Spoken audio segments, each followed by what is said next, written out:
इस धारावाहिक की घटनाएं और पात्र काल्पनिक है। इनका वास्तविक जीवन से कोई संबंध नहीं है।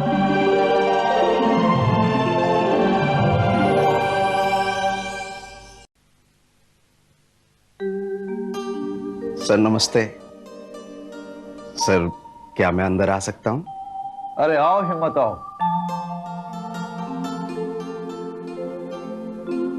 बोलो क्या बात है? यहां काम करने में किसी तरह की परेशानी तो नहीं है? नहीं साहब, हमें कोई परेशानी नहीं है। और सर अगर मुझे परेशानी होगी भी तो मैं आपसे कभी शिकायत नहीं करूंगा। सर मैं अपनी परेशानियां स्वयं दूर करने की कोशिश करता हूं। Very good, I like this kind of attitude. काम तो तुम यहां एक मजदूर का करते हो, लेकिन तुम्हारी ईमानदारी और मेहनत को देखकर मैं बहुत इंप्रेस हुआ। सच तो यह है कि मजदूर का पसीना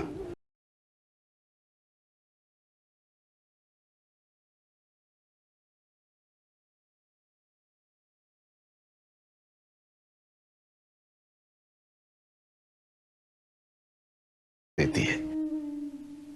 बहुत लोगों से मिलता हूं, बहुत बातें सुनता हूं। अच्छी बातें लगती हैं तो याद कर लेता हूं, बुरी लगती हैं तो भूल जाता हूं। और सर जो अच्छी बातें हैं वो सिर्फ मैं उन्हें याद नहीं करता, उन्हें जीवन में आत्मसात करने की कोशिश भी करता हूं। अच्छी बात है। अच्छा बताओ, कुछ काम है? तुम्हें कुछ बात करनी है? सर इंटरव्यू तो खत्म हो गया, तो सर मैं ये जानना चाह रहा था कि आप किसे नौकरी पर रखने वाले हैं? क्या तुम किसी की सिफारिश लेकर आए हो? नहीं साहब, मैं क्या किसी की सिफारिश करूंगा और क्यों करूंगा? सर मैं तो बस ये जानने आया हूं कि वो कल जो लड़का मन आपसे मिलने आया था, कहीं आपने उसे तो नौकरी पर नहीं रख लिया? अरे नहीं, वो यहाँ इंटरव्यू देने नहीं आया था। फिर सर? अरे वो तो यहाँ ये कहने आया था कि मैं उसकी पत्नी को नौकरी पे मत रखूं। इसका मतलब मेरा शक सही था। उस आदमी से मुझे यही उम्मीद थी। हिम्मत, मुझे तो उस आदमी की बातें कुछ समझ में नहीं आई। आखिर वो अपनी पत्नी के नौकरी करने के खिलाफ क्यों? सर वो खुद तो कुछ करता नहीं है, और ऐसे में अगर उसकी पत्नी को कोई काम मिल गया तो उसे थोड़ी शर्मिंदगी नहीं होगी सर? लेकिन मुझे उसकी पत्नी तो काफी समझदार लगी। हाँ सर, अगर पति नाकारा हो, नासमझ हो, तो पत्नी को समझदार होना होता है। गृहस्थी भी तो चलानी है ना सर? अच्छा ये बताओ कि तुम्हारी शादी हुई क्या? नहीं सर। तो तुम भी हमारी तरह कुंवारे हो? है? क्या सर, आपकी भी शादी नहीं हुई? हाँ हिम्मत, बस यूं समझ लो कि बिजनेस से फुर्सत नहीं मिली, या फिर यूं कह लो कि कोई मनपसंद लड़की नहीं मिली। लेकिन सर मैंने तो शादी करने का पूरा मन बना लिया है सर। क्या? हाँ सर, अब तक तो मैं यूं ही अकेला भटक रहा था, कोई नौकरी के बारे में कभी सोचा ही नहीं। लेकिन सर अब मैं शादी करने से पहले अपने पैरों पे खड़ा होना चाहता हूं, इसलिए सर ये मजदूरी कर रहा हूं, बोझा उठा रहा हूं। तो ये 50 रुपए तुम्हारे लिए बहुत कम होंगे? हाँ सर कम है, लेकिन मेरी मेहनत और पसीने के 50 रुपए सर मेरे लिए 1000 रुपए से ज्यादा है। वाह हिम्मत वाह, कितने सुंदर विचार हैं तुम्हारे। एक्चुअली में मुझे अपनी कंपनी में तुम्हारे जैसे लोगों की जरूरत है, लेकिन कंपनी का मालिक होकर मैं सोचता हूं कि ये 50 रुपए बहुत कम है। और अब तो तुम शादी भी करने वाले हो, इसलिए आज से मैं तुम्हारी सैलरी बढ़ाता हूं। सर कहीं आप सिर्फ मेरी बातों से खुश होकर तो पैसे नहीं बढ़ा रहे? नहीं मत, बातों से नहीं, मैं तुम्हारे काम से बहुत खुश हूं। मैनेजर मुझे बता रहे थे कि तुम आते काम पे लग जाते हो, कभी खाली नहीं बैठते, बहुत मेहनत करते हो। तो आज से मैं तुम्हें 100 रुपए रोज के दूंगा। क्यों, ठीक है ना? 100 रुपए? आपकी सर बहुत कृपा है। अब ये 100 रुपए जोड़कर सर मैं भविष्य के बारे में कुछ योजना भी बना सकता हूं। ठीक है, तुम जाओ, मैं मैनेजर से बोल देता हूं कि आज से वो तुम्हें 100 रुपए दे। धन्यवाद साहब, बहुत बहुत धन्यवाद। सर, आपने जो मजदूर और मालिक का रिश्ता कायम किया है, देखिएगा आपकी ये भावना आपकी कंपनी को बहुत समृद्ध करेगी। अच्छा।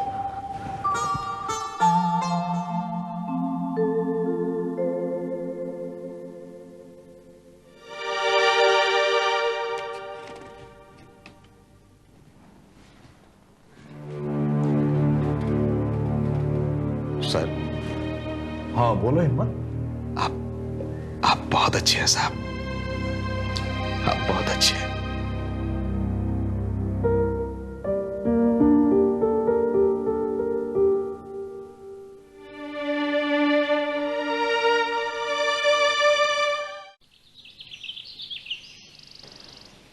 तराना, मैंने रजिस्टर में सारा हिसाब लिख लिया है, फिर भी तुम एक बार चेक कर लेना। माया, अभी सारा हिसाब हुआ या नहीं? वही कर रही हूँ सरला दीदी। पिछले हफ्ते का सारा हिसाब रजिस्टर में लिख दिया है, बस और 3 दिन का करना बाकी है। जल्दी करके इसे लेके आ। जी सरला दीदी।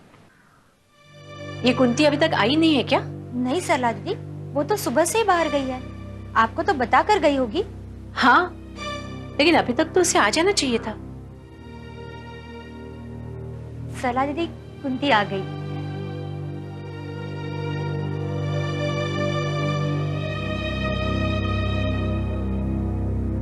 कुंती, बहुत लंबी उम्र है तुम्हारी। सरला दीदी अभी तुम्हें ये पूछ रही थी। आ गई तुम?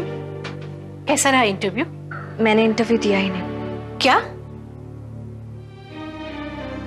जिस इंटरव्यू के लिए तुमने मुझसे इतनी बातें की, इंटरव्यू देने के लिए भी गई और इंटरव्यू दिया नहीं? दीदी, शायद मेरी तकदीर को यह मंजूर ही नहीं था। मैं वहां इंटरव्यू देने भी गई थी, मेरा नंबर भी आ गया था, लेकिन तभी मैंने वहां पर मन को देखा। क्या मन भी वहां नौकरी की तलाश में आया था? तुम्हारी उससे कोई बात हुई? वो मुझसे कौन सी बात करेगा सरला दीदी। और तुम उसे देखकर वापस आ गई? नहीं, मैं जिस रस्तोगी इंडस्ट्रीज में इंटरव्यू देने के लिए गई थी, मुझे नहीं पता था हिम्मत जी भी वहां काम करते हैं। मन के जाने के बाद जब इंटरव्यू के लिए मेरा नाम पुकारा गया, तभी हिम्मत जी मिले।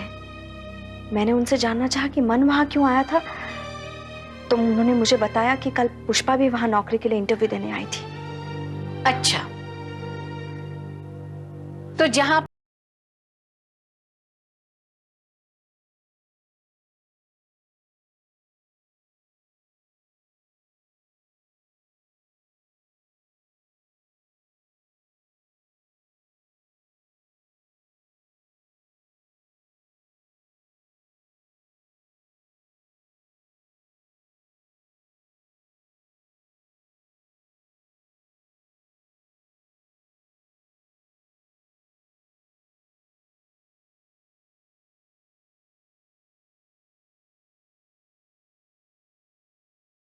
अभी मेरे पास ये आश्रम है, रहने खाने के लिए जगह है, लेकिन वो बेचारी पुष्पा, जिसके पति की 1 रुपए की कमाई नहीं, वो कितनी मजबूर होकर घर से बाहर नौकरी ढूंढने के लिए निकली होगी।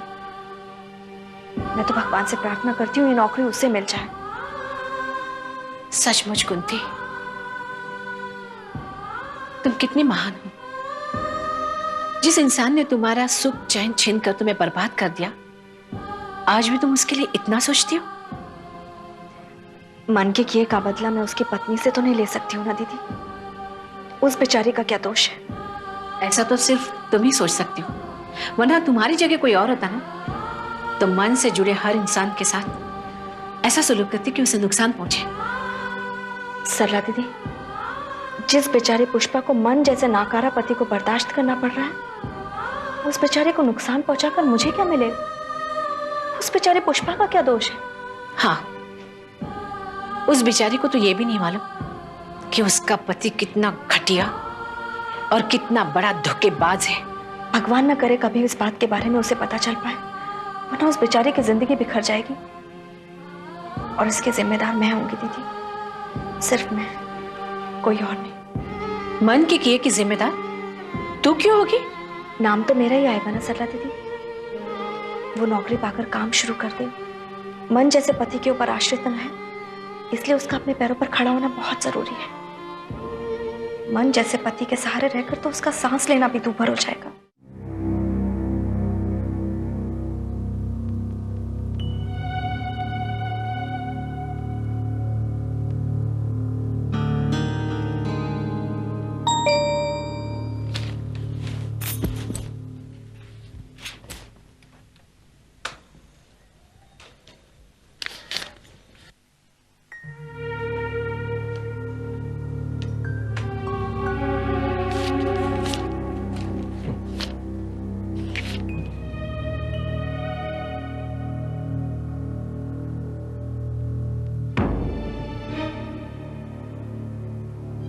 ये चिट्ठियां क्या उलट पुलट कर देख रही हो Pushpa?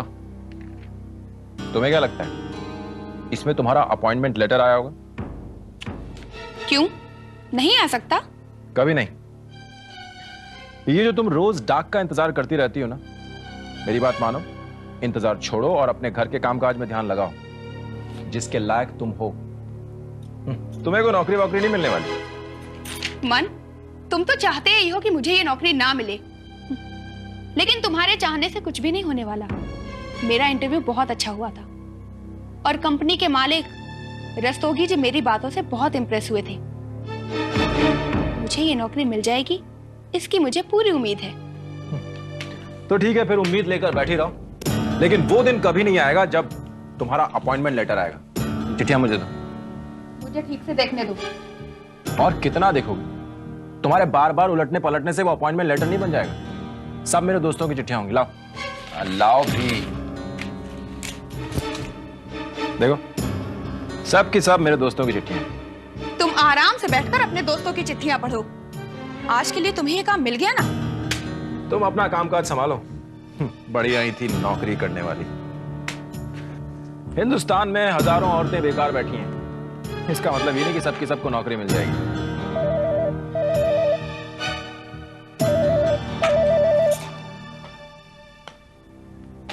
Hello hello, this is 7285-329। Right, कौन बोल रहे हैं? ये पुष्पा जी का घर है ना? हाँ, लेकिन आप कौन बोल रहे हैं? जी, मैं महेंद्र रस्तोगी बोल रहा हूँ, रस्तोगी इंडस्ट्रीज का मालिक। क्या मैं पुष्पा जी से बात कर सकता हूँ? जी हाँ, एक मिनट होल्ड कीजिएगा। पुष्पा, तुम्हारा फोन है। कौन है? खुद मालूम कर लो। हेलो। हेलो पुष्पा जी। जी, आप कौन बोल रहे हैं? मैं महेंद्र रस्तोगी बोल रहा हूँ, रस्तोगी इंडस्ट्रीज का मालिक। कल आप हमारे यहाँ इंटरव्यू के लिए आई थी ना? नमस्ते सर। नमस्ते, कैसी हैं आप? जी मैं ठीक हूँ। पुष्पा जी, मैंने आपको ये खुशखबरी देने के लिए फोन किया है कि मैंने आपको अपनी कंपनी में नौकरी के लिए सिलेक्ट कर लिया है। क्या कह रहे हैं सर? सचमुच आपने मुझे सिलेक्ट कर लिया? Thank you very much. अरे इट्स ऑल राइट। मैंने आपको यही बताने के लिए फोन किया है कि 2-3 दिन में आपको अपॉइंटमेंट लेटर मिल जाएगा। मैं उसे पोस्ट करवा दूं। Okay, bye. Okay, bye sir.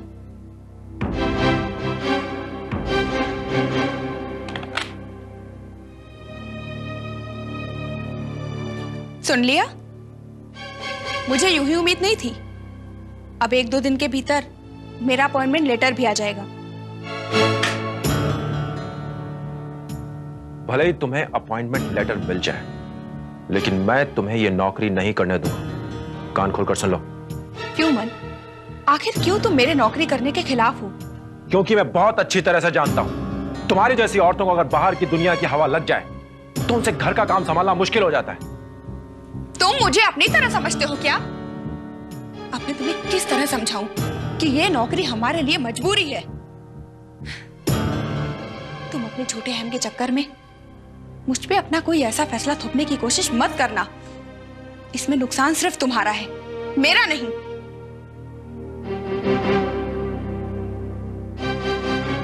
क्या बातें हो रही हैं? माँ जी, मुझे नौकरी मिल गई। क्या? हाँ, अभी भी फोन आया था। ये तो बहुत खुशी की बात है बेटा। क्या हुआ, तुम मुंह लटकाए क्यों बैठे हो? तुम्हें खुशी नहीं हुई? माँ जी, ये सुनकर इन्होंने भी अपना फैसला सुना दिया कि ये मुझे नौकरी नहीं करने देना चाहती। इससे और उम्मीद ही क्या की जा सकती है? ये ना तो खुद कुछ कर सकता है और ना ही इससे किसी की तरक्की देखी जाती है। बिल्कुल अपने बाप की तरह होता जा रहा है। वो भी बीवी को घर में शोपीस बनाकर रखने वाली चीज समझते थे और ये भी वैसा ही होता जा रहा है। नहीं माँ, ऐसा नहीं है। तो फिर क्या है? ये बाहर जाएगी, काम करेगी तो 4 पैसे कमा के लाएगी, इसका मन बहलेगा। यहाँ घर में इसके पास करने के लिए है ही क्या, सिवाय इसके कि रोज रोज उलझना, लड़ाई झगड़ा करना। माँ, अगर ये बाहर जाकर काम करेगी तो घर का काम कौन करेगा? अगर मुझे ऐसा करना पड़ा तो मुझे उसमें कोई एतराज नहीं।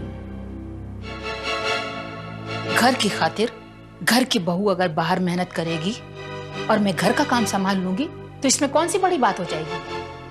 ऐसे में तो हमें पुष्पा का साथ देना चाहिए। माँ, तुम बिल्कुल सही कहती हो। जब तक तुम यहाँ हो तब तो काम संभाल लोगी, लेकिन जब तुम गांव चली जाओगी तब कौन संभालेगा काम? क्या मैं चूल्हा फूकूंगा? मैं रोटियां पकाऊंगा? अगर ऐसा कर भी लोगे मन तो तुम छोटे नहीं हो जाओगे। आज के जमाने में पति पत्नी मिलकर घर और बाहर दोनों काम संभालते हैं। वो कोई और होंगे, ये सब मुझसे नहीं होगा। तो फिर बैठो घर में अपाहिज बनकर। पुष्पा घर का काम भी करेगी और बाहर का भी। जब समझाने से तुम्हें कुछ भी समझ में नहीं आता तो फिर वही करो जो तुम्हारे जी में आता है। बेवकूफ इंसान, अगर तुम्हारे हौसले पस्त हो गए हैं तो इसका यह मतलब नहीं है कि पुष्पा भी कुछ ना करे। जिंदगी पति पत्नी के तालमेल से गुजारी जाती है। अगर तुम अपने पति होने का फर्ज अदा नहीं कर सकते हो तो कम से कम पुष्पा को तो पत्नी होने का फर्ज अदा करने दो। पुष्पा, जाओ तुम नौकरी पे जाने की तैयारी करो। मैं देखती हूँ कि मन तुम्हें कैसे रोकता है।